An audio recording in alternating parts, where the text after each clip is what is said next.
so much for joining me today. I'm Colleen Klimczak. I'm an organizational and productivity coach and a certified professional organizer. I own Peace of Mind Professional Organizing, LLC. Since 2003, I've been helping my clients live better lives through organizing and organizational and productivity coaching. I support my clients and my community with coaching, in-person and virtual organizing, my weekly podcast called Your Organized Life with Colleen Klimczak, a free weekly virtual productivity session called Finish Line Friday, a free weekly email newsletter, and regular content on Facebook and Instagram. I also offer presentations and professional development to groups and companies. And coming soon, I will be launching a membership circle to support my community with even more coaching and productivity content. Want to finish strong with me this week? Join me for Finish Line Friday every Friday morning at 9 a.m. Central for a 2-hour productivity session. For the link, drop me an email at colleen@peaceofmindpo.com or follow the Zoom room link in my Instagram or Facebook pages. Welcome to Your Organized Life, episode 82. So a reader and regular Finish Line Friday participant asked me about tackling summer projects recently. I said that I would try to host a class, and I will, but I also thought I would offer a straight up organizing podcast episode for her and anyone else tackling projects this summer. My episodes, my podcast content has been very specifically coaching lately, so this will be just straight organizing. And, this is a popular topic this time of year because there's those big organizing projects we tackle in the summer, like garages or basements, and those can be intimidating, I do believe. And when I was seeking this article for my blog today, or for the podcast episode, I discovered it was originally published this week, 6 years ago. So today we're talking about big summer organizing projects and that you need a plan. It is understandable to feel overwhelmed, but don't let that keep you from moving forward with positive action. So what we need when we want to tackle our organizing projects is to start with a plan. And we also need a strategy, and I'll get to that in a minute. And what is in an organizing plan? So we need to set a date. We need to figure out how to keep ourselves on track. We need to ask for help. We need to actually plan the work. We need to gather our supplies, and we need to stay on track. We're going to break that down. So first up, we need to give ourselves a deadline, and we need to stick with it, right? We can set the deadline, but we actually have to respect it as well. As Walt Disney would say, everyone needs deadlines. If we didn't have deadlines, we would stagnate. So without a deadline, we may never feel the urgency or the drive to accomplish a project. Real or imagined, deadlines get us moving. Create your own if you don't have one. Maybe it looks like, finish the project by July 1st or July 31st, or by the time the kids go back to school, or, the time your company, your family comes in to visit the end of September. I don't know what it looks like. You do, and that's okay. So what we need to do is we need to make an appointment, and we need to make it stick. Maybe there's something about ordering the dumpster to be delivered or the donation truck to pick up your things that you're going to go through, right? So those are ways to create a deadline and create some urgency as well. Maybe you want to schedule a friend or family member to come and help you on a certain Saturday morning for a designated couple of hours. Having that time scheduled in mind will help you get things done.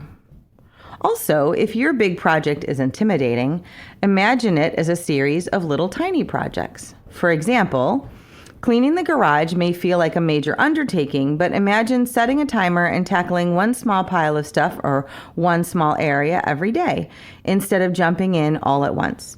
Conquering a shelf or drawer at a time and then allowing a break or a change of task can help us to make progress in small steps towards a big finish line. Next up, we need to ask for help. And I know it's hard sometimes to do that, but very often if we want to tackle those big projects, it might take more than just two hands. We want to enlist aid. Some folks like to organize alone, but many of us benefit from having company. Your assistant in organizing doesn't have to be a professional organizer like me. They might be a friend whose opinion that you value. They might be a family member or two that are willing to do some heavy lifting with you. Or they might even be a paid service like movers or junk haulers. Just know that you can make the call and enlist aid. Next up, we need to plan the attack, right? So if you have your helpers and you have your deadline now, it is time to plan the work. And we want to plan the work around the skill and activity levels of you and those helpers. Here's a thought or a suggestion or advice, even though you didn't ask for it. Do not start with opening up every cabinet or dumping every box. Please. So pick your starting spot and move steadily from there. No zigzagging, no making a bigger mess first. Once you have your plan of attack, it's time to consider your supply list. I drive around with all the supplies I need for organizing with me in my car. That's always my joke with my clients is, doesn't everybody drive around with 3 different colors of garbage bags in the back of their car? No, just me. But to be truthful, you need to plan on having garbage bags to bag garbage items or items to be donated. Maybe you need boxes for oddly shaped items that need to go.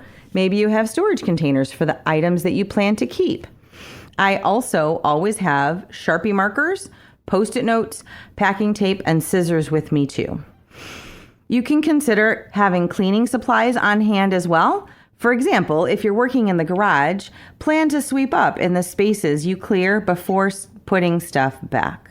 Now here's the actual strategy to get the work done.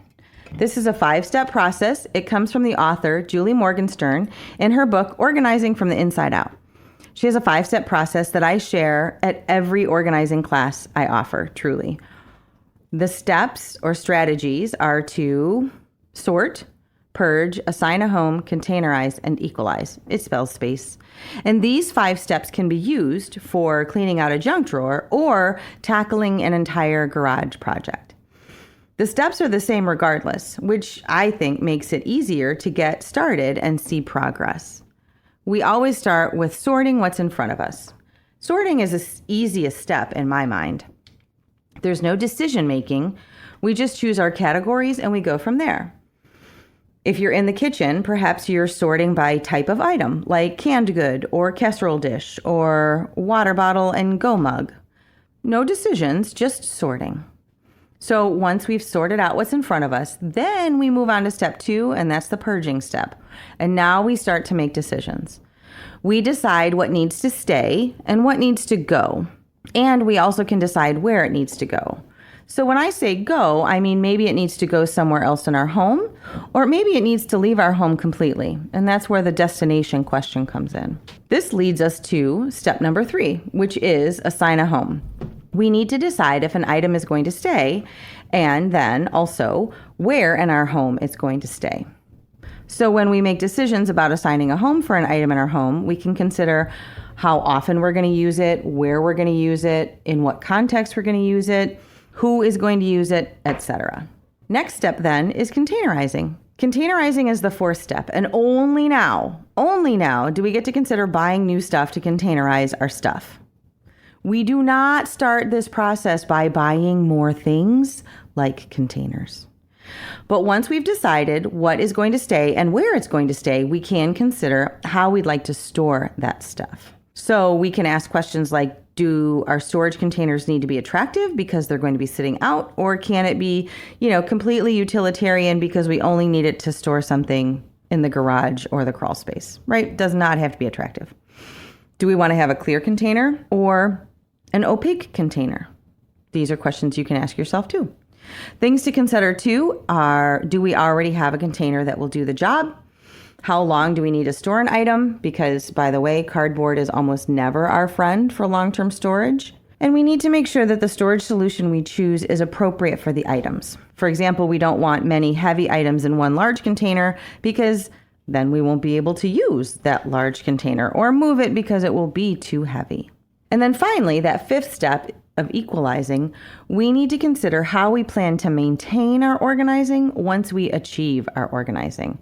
That is where equalizing comes in. Yes, we have to maintain. Sadly, these things typically do not maintain themselves. And a final reminder is don't be a butterfly. So in my organizing classes, I remind people that butterflies are not very good organizers.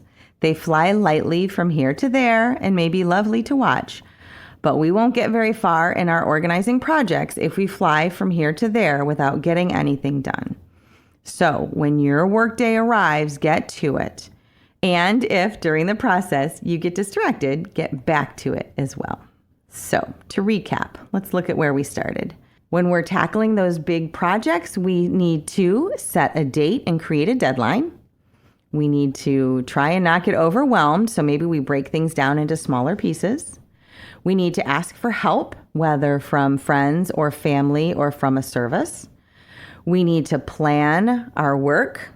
We also need to assemble our supplies to make sure that we have what we need when we actually get down to work. We reviewed that 5-step process. And then finally, don't be a butterfly. So stay on track and make things happen. If you need support around making things happen, that is what organizing and productivity coaching is all about. If it's time to invest in yourself and explore coaching for organizing and productivity, I would love to hear from you. Drop me a line via email at colleen@peaceofmindpo.com or message me through any of my social media platforms like Facebook, Instagram, or LinkedIn. Thanks so much and talk to you next week.